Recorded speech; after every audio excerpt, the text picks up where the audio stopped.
coming up. Yeah, kid's gonna be me little gangster car. Know all about the Fiat Argento. Oh yeah, I'm having it, la. Hey guys, it's Matty and welcome to a kind of different video. You see, during lockdown, especially the first one, a lot of the YouTubers I watch were making videos all about their car history and all the cars that they've owned during their time.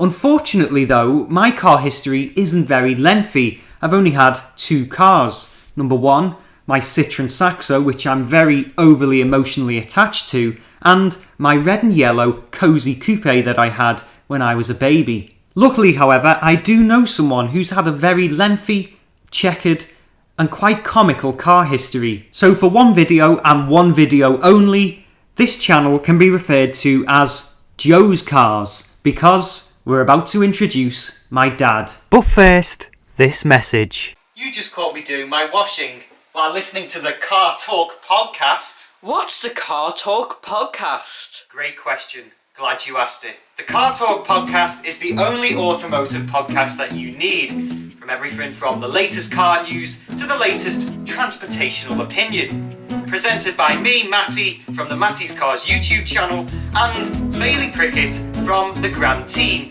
a budget Grand Tour. Currently available on Spotify and on YouTube, the Car Talk podcast is only Newton meters away.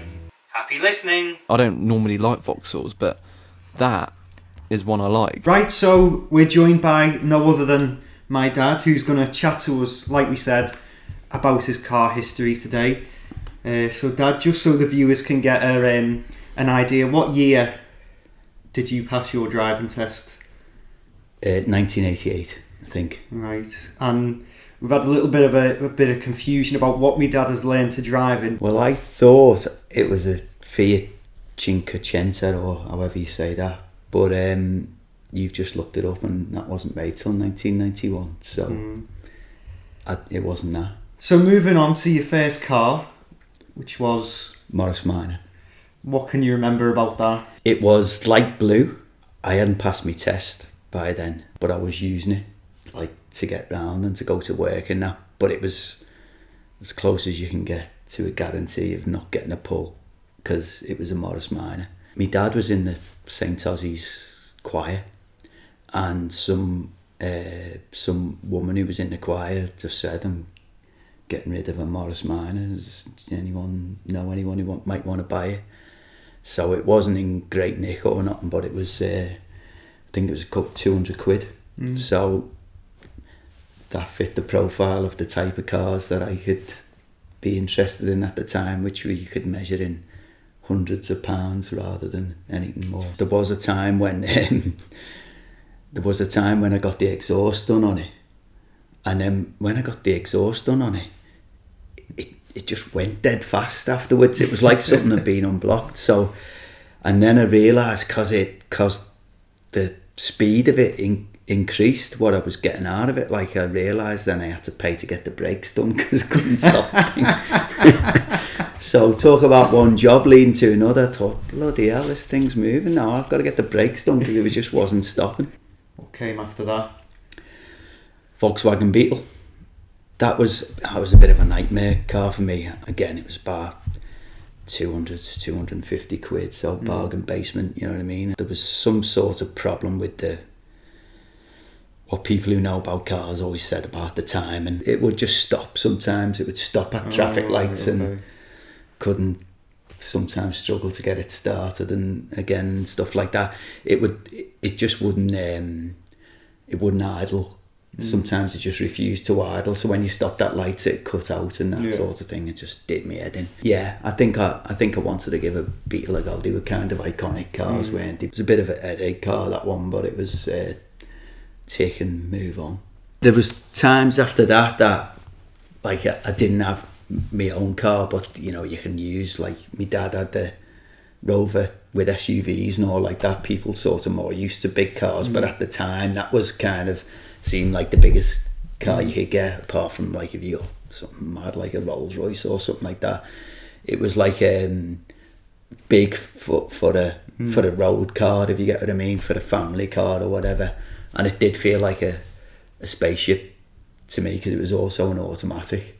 So you just put it in gear and then it's off and you don't have to bother with anything like that. And my dad never ever wanted to let me use it at first because it was quite a big car, big powerful engine as well and stuff like that. It was funny, that one, like, because my dad being a bit tight, like something happened with the windscreen on it, and I can't even remember what it was, but whatever happened anyway, my dad masticked the window screen into the car like a DIY thing. Like the car was a sort of a bluey green colour, and my dad done it in like brown mastic round the windscreen, like, so.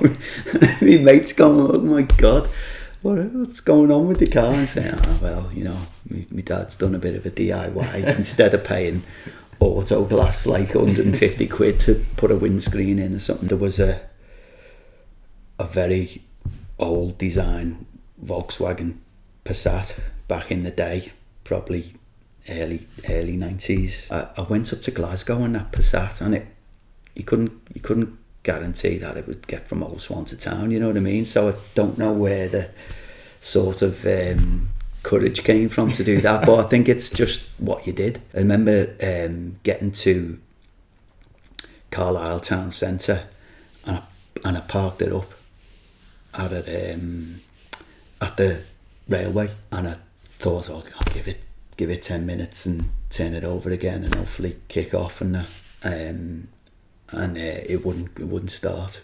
And I knew that I don't think it panicked me too much, because I knew that happened quite regularly. But you know, when you don't know what it is that's going to make it start, like, you just wait and hope that it changes its mind and starts, you know what I mean? Where I parked in Carlisle station, it was one of them, like, you've got 5 minutes or 10 minutes to pick someone up. And I wasn't sure when this car was going to go, and I thought I might get towed, it might be a fine. So I remember going to speaking to someone at the station, going, see that car there, that's mine, it's just conked out, so do us a favour, don't put a ticket on it. I'm going to try and get it going in a bit. Like, when got a cup of tea, something like that, come back, fingers crossed, and it went. Got up to Glasgow to our Claire's, like I say, it's one of them, you just sort of fingers crossed. And did it get back? And it got back. I think it was sort of the sign of the times is that, like, if you get in a car now, especially if you're going to go on a long drive, like, everyone's like going check everything and to death and all like that, and see if it, you know what I mean, just make sure nothing's going to go wrong and all like that, and they're loads more reliable anyway. Back then you just sort of took your chance driving the type of cars that I drove, like, in the condition they were in. You just took your chance. So Passat, and then I think it was the Montego estate.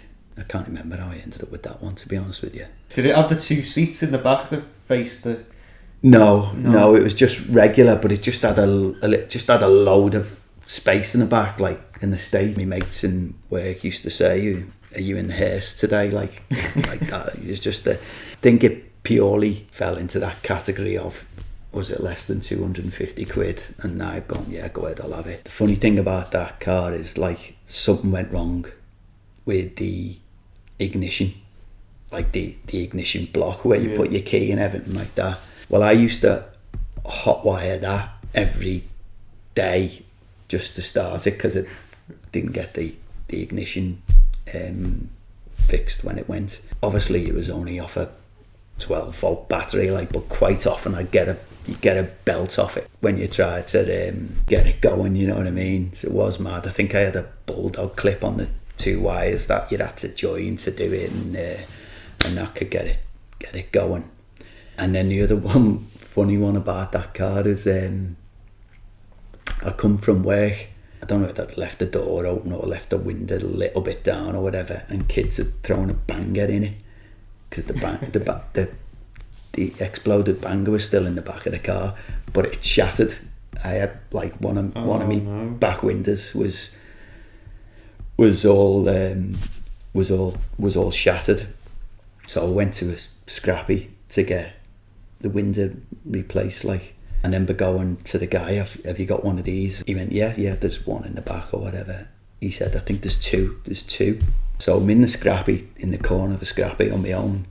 I'm trying to get this, with screwdrivers and that, I'm trying to find a way of getting this back window off the Montego to replace mine. I was trying to get it off, don't know what I'd done, just cracked it and went, shit, like, you know what I mean? I have to go and try and find the other one. What he said, like, got all my gear, screwdrivers or whatever, little something to try and unscrew it or, you know, unattach it from whatever it was in. Done the second one in as well, smashed the second one. So we're going, oh God, that's the two of them. So I just remember going out the scrappy going, yeah, they weren't what I want, man. They weren't what I needed, mate. So I'm like, oh, right, okay. So I broke the two windows while I was in there. Like, after the Montego estate, I think it was the Fiat Argenta. I watch a lot of YouTubers with the old cars from the 70s and 80s.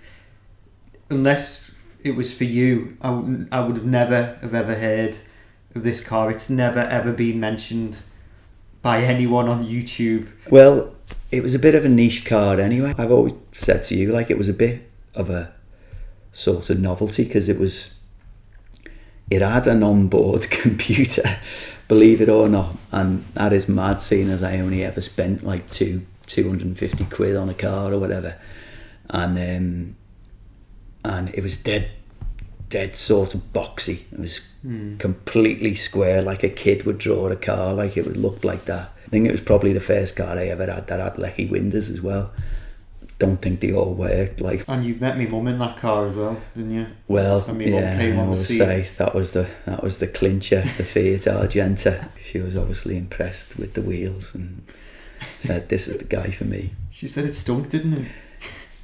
If it rained a lot of water would be in it when you got in it the next day, and it would be one of them, like, you'd have to try and soak it up or whatever and get it out. It would be in the footwell, the driver's footwell.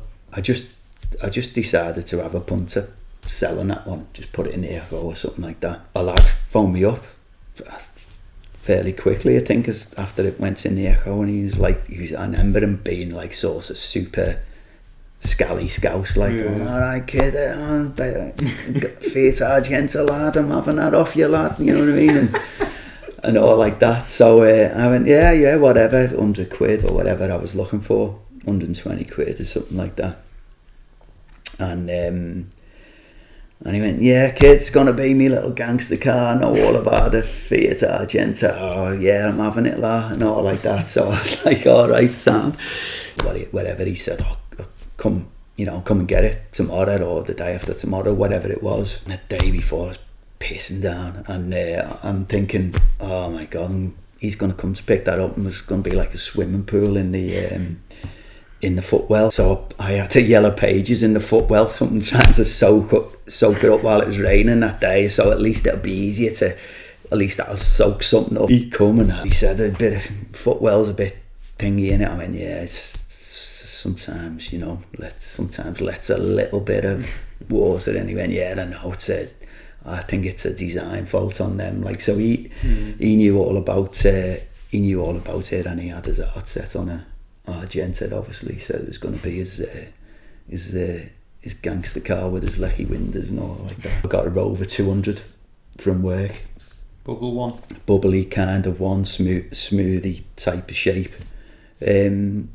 That was alright as far as I can remember. I've had a few cars since then, like, but that's the bulk of the most notable ones. History, yeah. Well, anyway, thanks for coming on. I'm sure the viewers will find that interesting. A very interesting and checkered car history there. Absolutely. So thanks for coming on, and this was my dad's car history. Cheers. So there we go. If there's one moral to take out of this whole video, it's that if you want to find the girl of your dreams, the woman that you're going to marry, have children with, then buy a Fiat Argenta.